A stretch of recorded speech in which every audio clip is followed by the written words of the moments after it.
Binawi ni Lucky South 99 Authorized Representative Cassandra Leong ang pagpayag niyang pumirma sa bank secrecy waiver para mabusisi sana ang kanyang bank accounts. Ayon kay Congressman Dan Fernandez, nangangamba si Ong na baka magamit itong ebidensya sa kasong money laundering na inihain ng PAOK at Anti-Money Laundering Council laban sa kanya.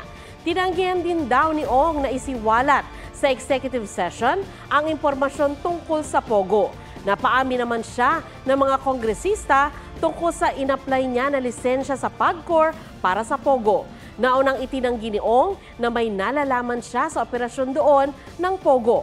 Ang ilang beses na ginamit na nagpaparenta lang siya ng mga gusali sa mga Chinese businessmen.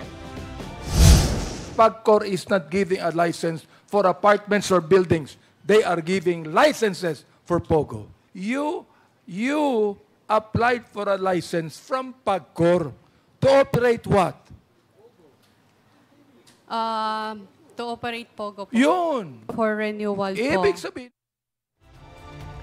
Kalaunan, bumagsak umano ang blood sugar level ni Ong kaya inutos ng Kamara na itakbo siya sa ospital. Nagpasalamat po ang legal team ni Alice Guo para sa ligtas na pagkaaresto sa dating alkalde sa Indonesia. Isa raw itong welcome development para sa kanila upang masagot na ni Guo ang mga aligasyon at issue laban sa kanya. Nananatili raw na inosente si Guo hanggat hindi napapatunayan sa korte ang kabaligtaran. Kaya umapila ang legal team ni Guo sa publiko na iwasan ang pagbibigay ng mga malisyoso at walang basehan ng mga akusasyon. Lahat daw ng bagay patungkol kay Guo ay sasagutin nila sa tamang forum at sa korte. Tiniyak din ng legal team ni Guo na sumusunod sila sa Code of Professional Responsibility and Accountability at iginagalang ang batas. Isang lalaking guro ang nangagat umano ng 2 estudyante sa Cebu City. Pinagubad din daw ng t-shirt ng guro ang 17 at 14 anyos para raw makita ang kanilang abs. Ayon sa Cebu City Police Office, desididong magsampa ng kaso ang ama ng isa sa mga estudyante laban sa guro. Kasama sa isusumiting ebidensya ang medical certificate ng mga biktima at testimonya ng mga saksi. Nag-iimbestiga na raw ang paaralan na iparating na rin sa DepEd ang insidente. Tumangging magbigay ng pahayag ang inirereklamong guro. Biglang kabig ang dating hepe ng Davao Prison and Penal Farm sa kanyang pahayag tungkol sa pagpatay sa 3 Chinese drug lord sa kulungan noong 2016. Itinuturo na ngayon ni Senior Superintendent Gerardo Padilla si retired Police Lieutenant Colonel Royina Garma. Hepe noon ng CIDG Davao si Garma at kalaunay nagsilbing General Manager ng PCSO. Sa kanyang naunang affidavit, sinabi ni Padilla na hindi niya nakausap si Garma. Pero kanina, sinabi niya sa Kamara na tinawagan siya noon ni Garma at pinagbantaang huwag makikialam sa utos ng patayan. Pero posible raw na nasa likod ni Garma si dating Pangulong Rodrigo Duterte. Sinusubukan pa naming kunin ang pahayag ni Garma na inisyuhan na ng sabina ng Kamara. Humiling naman ng executive session si Padilla para idetalye ang iba pa raw niyang nalalaman sa patayan sa kulungan noong Duterte administration. Wala pang pahayag tungkol dito ang dating Pangulo. Tinawag ni Pangulong Marcos na immaterial ang mga kondisyon ni Kingdom of Jesus Christ founder Pastor Apollo Kibuloy para sa kanyang pagsuko. Ayon sa Pangulo, ang korte at hindi ang gobyerno ang magdedesisyon sa mga kaso ni Kibuloy. Ang trabaho lang daw ng gobyerno ay arestuhin siya. Kasunod naman ang aligasyong may hukay sa isang basement sa gusali ng Kingdom of Jesus Christ compound. Sinabi ng KOJC members na nagpasok ng mga bato, buhangin, semento at panibagong batch ng equipment ang PNP.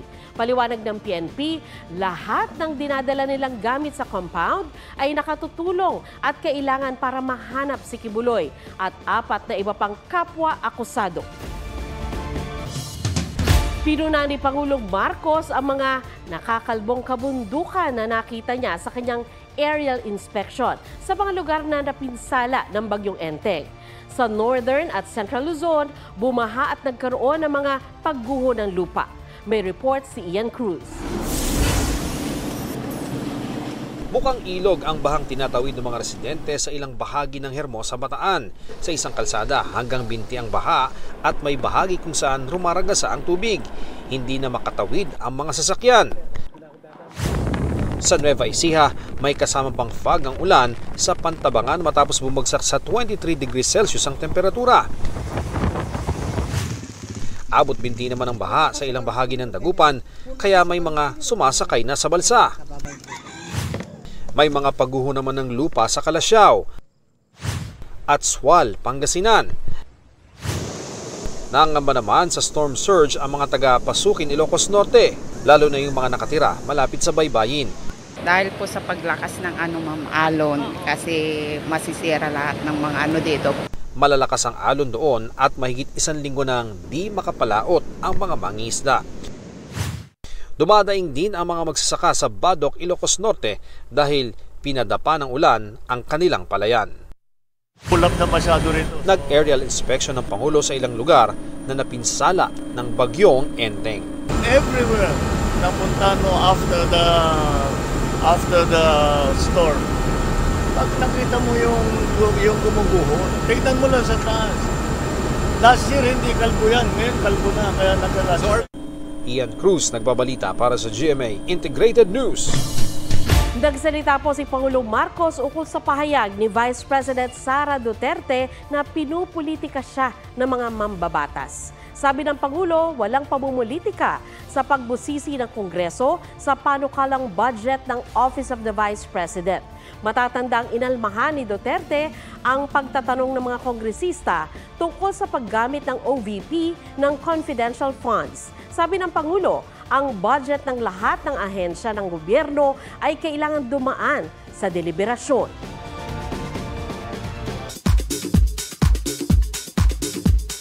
SB19 leader na si Pablo, napapayag daw na mag-coach sa The Voice Kids Philippines dahil gusto niyang maibahagi ang kanyang kaalaman sa pagpe-perform. Shining inheritance star Kailin Alcantara, nag-dinner sa Manhattan sa New York kasama ang basketball player na si Kobe Paras para sa kanyang 22nd birthday. Happy birthday! Nanood din sila ng Broadway musical na Wicked. Team Iya at True Arellano, inanunsyo ang paparating na baby number 5 sa isang welang video. RM Right People Wrong Place documentary ni RM ng BTS nakatakdang ipalabas sa 29th Busan International Film Festival. At K-pop group na ITZY naghahanda na para sa full group comeback next month. Nelson Canlas nagbabalita para sa GMA Integrated News. Sa mga taga-Bataan at Zambales, magdoble ingat dahil nakataas pa rin ang orange rainfall warning. Ayon niya sa Pag-asa, magtatagal yan hanggang alas 2 ng madaling araw.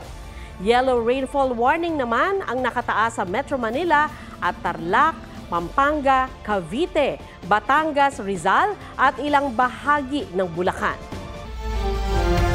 Huwag magpahuli sa mga balitang dapat ninyong malaman. Mag-subscribe sa GMA Integrated News sa YouTube. Sa mga kapuso abroad, subaybayan nyo kami sa GMA Pinoy TV at sa www.gmanews.tv.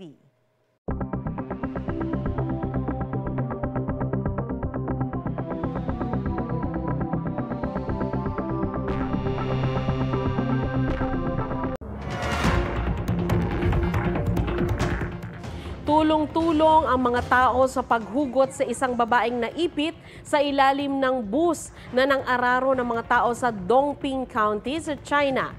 Kita ang ilang tao sa ilalim ng bus. 11 ang naitalang namatay sa insidente. 13 ang sugatan. Magsusundo sa mga estudyante ang bus nang mawala ng kontrol ang driver. Hawak na siya ng pulisya.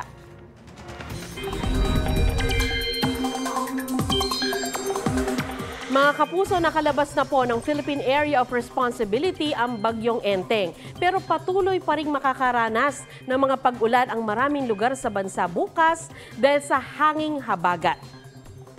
Sa datos ng Metro Weather, maulan pa rin sa Ilocos Provinces, Central at Southern Luzon. Magtutuloy-tuloy yan sa hapon at kasama ng uulanin ang Cagayan Valley at Cordillera. May ulan din sa ilang bahagi ng Visayas at Mindanao, lalo sa hapon. Pwede ring maulit ang pabugso-bugsong pag-ulan bukas sa Metro Manila.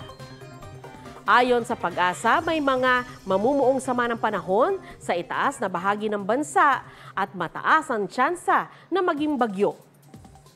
May mabuburing weather disturbance sa Pacific Ocean. Sa ngayon, ang lahat ng ito ay cloud cluster o mga kumpol ng mga ulap pa lang. At dahil masyado pang malayo, hindi pa tiyak ang magiging track nito.